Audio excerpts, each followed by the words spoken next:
Amigos, have you ever heard a Spanish verb like querer and felt your little spingle, your Spanish tingle that screams, wait, something's different here about this verb? Maybe your brain says, I know that this one is weird. I know it doesn't follow all the regular conjugation rules, but I don't know what the right conjugation is that I want to use. Well, don't worry, friends, because today we're going to harness your spingle to be able to spot irregular verbs without ever needing to Google them again.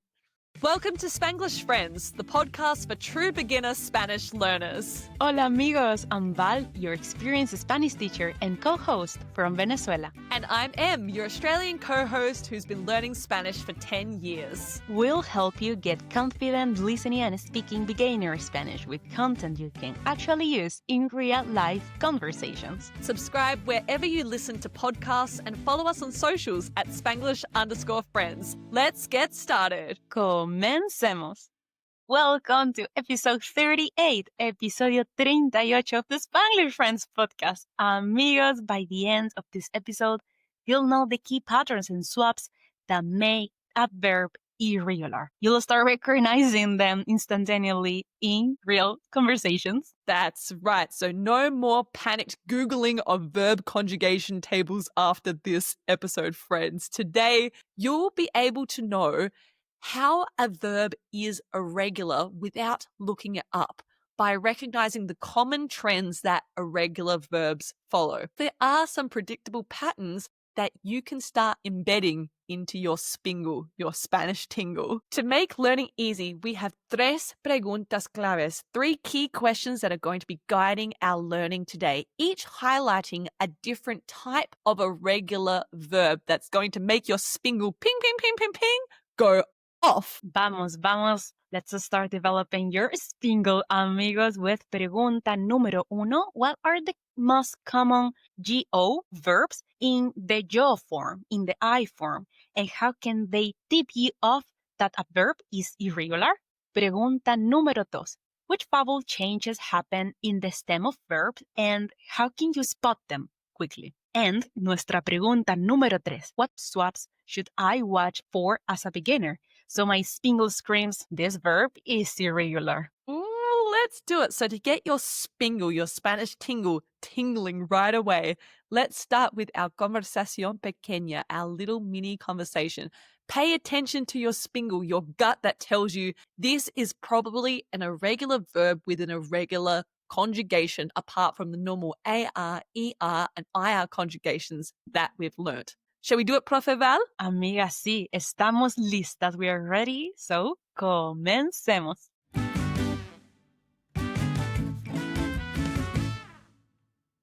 ¿Qué haces hoy, Val? Amiga, hoy hago ejercicio y luego voy al supermercado. ¿Y tú? Tengo que estudiar español, pero quiero descansar un poco primero.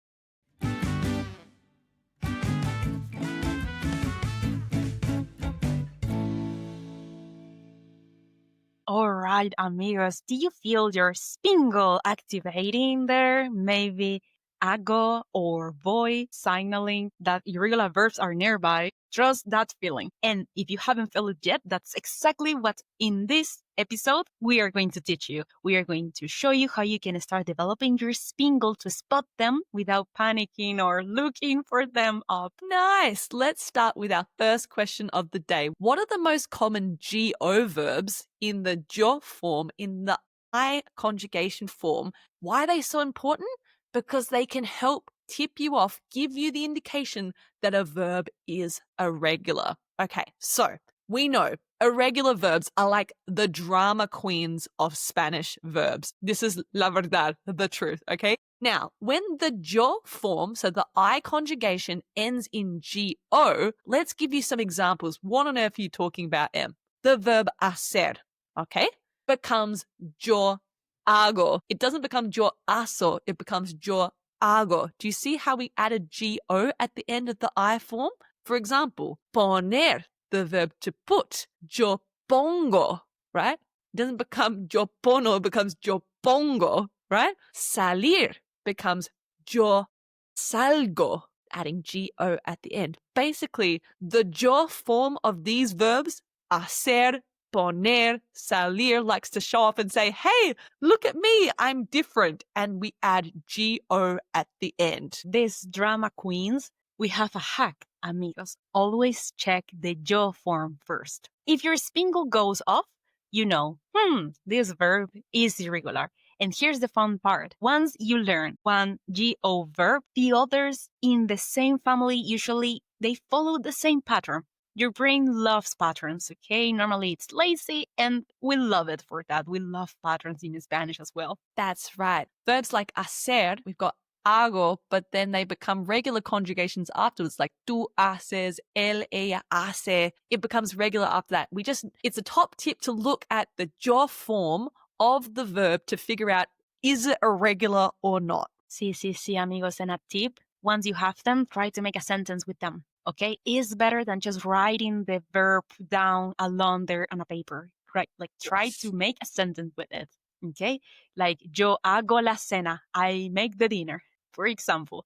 And now on to our second question. Which vowel changes happen in the stem of verbs? And how can you spot them quickly? And how can we do this? Tell us. Okay. What are we talking about here? We're talking about letters that change at the start of the verb. So before we were talking about how the verb conjugation endings change, right? Like hago, pongo, right? We're talking about the stem of the verb. Remember, the stem is the part of the verb before the AR, ER, or IR ending. Like hablar, the stem is HABL, ab, okay? We're talking about some verbs where this stem changes. And we're talking about some of the vowels. We remember vowels are A, E, I, O, U, not our profe vowel, but vowels. They might change in the stem of the verb. So what vowel changes might happen? Some common ones you need to watch out for when it comes to irregular verbs, including when an E becomes IE, when an O becomes UE, and an E becomes an I. Now, before we give you some examples, note that these changes will usually happen in all conjugations except for nosotros, meaning we, and vosotros, meaning you all in Spain. Okay? So, if the middle vowel changes in the stem of the verb, your spingle should start buzzing because it's telling us that this verb is irregular. Val, can you take us through some examples of these stem changes in irregular verbs? Por supuesto. Vamos a ver algunos ejemplos. Let's see some examples. For the verbs that it can change from E to IE, we have querer, which means want, and the conjugation would be yo quiero, tú quieres. Can you see? We don't say, for example, yo quiero. No. We say quiero. The IE, quiero. Another, empezar, to start. We don't say yo empiezo, okay? No. No. This changes to empiezo. Tú empiezas, you start. That E suddenly turns into this IE, and your mouth says, pay attention here. This verb is changing. This verb is irregular. That's right. So it's changed from E to IE. Querer to yo quiero, tú quieres. Nice. Now let's talk about another stem change when an O changes to UE. A great example here is the verb poder, which means to be able to do something or that you can do something. For example, yo puedo. It's not yo puedo, it becomes puedo, Puedo. The O gets exchanged for UE. Yo puedo. Again, further conjugations. Tú puedes, él puede, ella puede. Okay? Another example, dormir, the verb to sleep, becomes yo duermo. It's not yo duermo, it's yo duermo. Duermes, okay? Imagine your little O is going to go on a holiday to UE Island, okay? And your tongue is going to thank you for speaking it correctly in Spanish. So another example, that stem change, we're exchanging the O for UE for these irregular verbs. Now we have E to I, amigos. And here is very good one, very useful. We have pedir. Pedir means to ask for something. like ask for a favor, pedir un favor, or to order something, like order a pizza, pedir una pizza. So this would change into yo pido.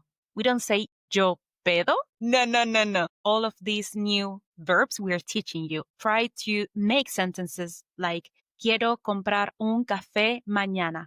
I want to buy a coffee tomorrow. Or puedo ir al supermercado. I can go to the supermarket. It's much easier. Your memory will thank you more for the full sentences you write rather than just writing down the verb alone there on a paper. Yes, I can swear 100% this is the best way to learn, because when I was a beginner Spanish student, I just thought, okay, I need to print out every verb conjugation table that's ever existed and remember all the irregular conjugations, but there are just too many verbs to learn. It's too overwhelming. So if you can learn these common swaps like E to IE, O to UE, and E to I, with these common examples of verbs that you're going to use in everyday conversations, your Spingle will start to develop and recognize other irregular verbs that follow these same patterns. This brings us to our final question of the day. What other letter swaps should I watch out for as a beginner? We've taught you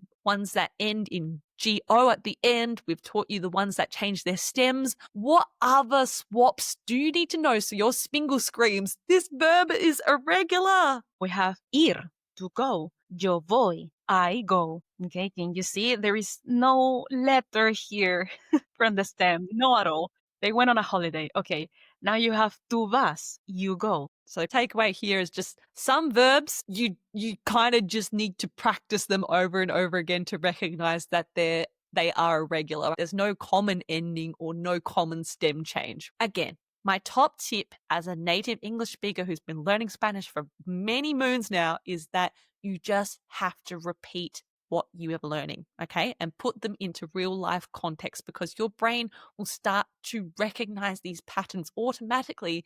And when you meet a new verb, your Spingle goes off and you say, well, hang on, this verb likely follows these same other irregular patterns that I've seen before. It's like Spingle magic. Exactly. Practice, practice, practice. The Spingle will come with time. Mm-hmm. And awesome, amigos, we've learned everything we need to know. Now that we have explained all of these three patterns, let's go back to our mini conversation, nuestra conversación pequeña, and break it down line by line so you can understand it completely top to tail. That's right. And you can feel your Spingle activating in real time with these irregular verbs. Vamos. First, I said, hago ejercicio.